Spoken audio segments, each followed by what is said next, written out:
یہ بات سمجھ لے کہ لبرلزم کے معاملے میں پاکستان کو لبرل اسٹیٹ بنانے کے معاملے میں کہ کوئی کسی مذہب کی ضرورت نہیں، سب مادر پدر آزاد پھریں، اس میں یہ ساری سیاسی جماعتیں الا ماشاءاللہ کٹھی ہیں، سب کا ایک ہی نظریہ ہے۔ میں صحیح کہہ رہا ہوں، میں دلائل دوں گا، اس میں سب ایک جیسے ہیں۔ کوئی تھوڑا سا کان ادھر سے جا کے پکڑتا ہے، کوئی ادھر سے۔ ایک صاحب کہہ رہے ہیں بالکل جی بالکل کوئی مندر نہیں بننے چاہیے، اور اپنے دورے حکومت میں انہوں نے گردواروں پہ اتنا کام کرایا کہ الامان والحفیظ، بڑے بڑے گردوارے بنائے، اور مذہبی لوگوں کی ہمدردیاں لینے کے لیے جب اپوزیشن میں ہوتے ہیں یا کمزور ہوتے ہیں تو پھر یہ کہانیاں بناتے ہیں۔ وہ جی کہتے ہیں کسی مذہب کو کسی مذہب پر فوقیت نہیں۔ وہ تمہارا کوئی مذہب ہوگا جس کو کوئی فوقیت نہیں؟ ہم تو مدینے والے رسول کے ماننے والے ہیں۔ جس طرح محبوب نبیوں کے سربراہ ہیں، سلطان ہیں، سید ہیں، اسی طرح حضور کا دین بھی سارے دینوں کا سربراہ اور سردار۔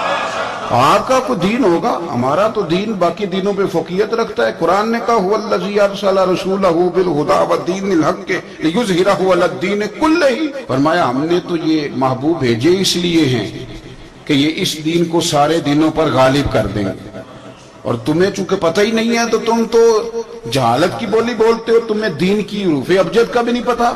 یاد رکھ لو کنتم خیر امت اخرجت للناس، اللہ فرماتے ہیں میرے محبوب کا کلمہ پڑھنے والے ساری امتوں میں بہترین امت، بہترین امت ہیں ساری امتوں۔ پتہ نہیں کہاں بیٹھ کے کہانیاں بناتے ہیں اور پھر یہ کہانیاں سناتے ہیں۔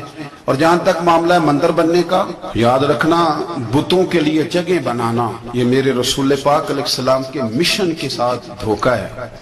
حضور نے تو ساری ظاہری عمر بت توڑنے میں گزار دی، بت گرانے میں گزار دی۔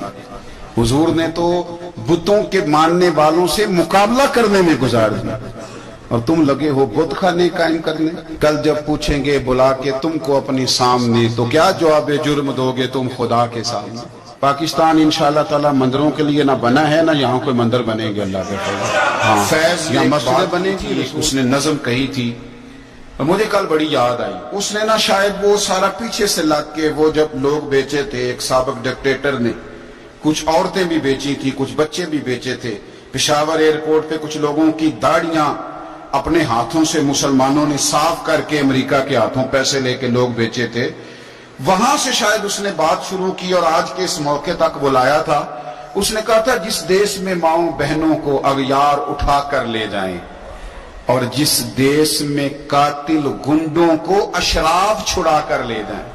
ایم این اے آئے، وزیر آئے گنڈے کی ضمانت کرانے، تو فیض کہتے ہیں کہ جس دیش میں ماؤں بہنوں کو اغیار اٹھا کر لے جائیں، جس دیش میں قاتل گنڈوں کو اشراف چھڑا کر لے جائیں، جس دیش میں کوٹ کچہری میں انصاف ٹکوں پر بکتا ہو، اور جس دیش میں منشی قاضی بھی مجرم سے پوچھ کے لکھتا ہو۔ اور بتا تیرے بارے میں کیا لکھ دوں؟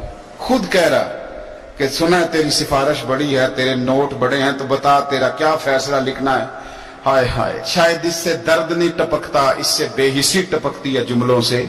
جس دیش میں کوٹ کچہری میں انصاف ٹکوں پر بکتا ہو، جس دیش میں قاضی منشی بھی مجرم سے پوچھ کے لکھتا ہو، جس دیش کے چپے چپے پر پولیس کے ناکے ہوتے ہوں، جس دیش کے مندر مسجد میں ہر روز دھماکے ہوتے ہوں، جس دیش میں جان کے رکھوالے خود جانے لے معصوموں کی، سائیوال میں گولیاں ماری جائیں بچوں کے سامنے، جس دیش میں جان کے رکھوالے خود جانے لے معصوموں کی، جس دیش میں حاکم ظالم ہوں سسکی نہ سنے مجبوروں کی، جس دیش کے عادل بہرے ہوں آہیں نہ سنے معصوموں کی، جس دیش کی گلیوں کوچوں میں ہر سمت فحاشی پھیلی ہو، اور جس دیش میں بنت حوا کی چادر بھی داغ سے میلی ہو، جس دیش میں آٹے چینی کا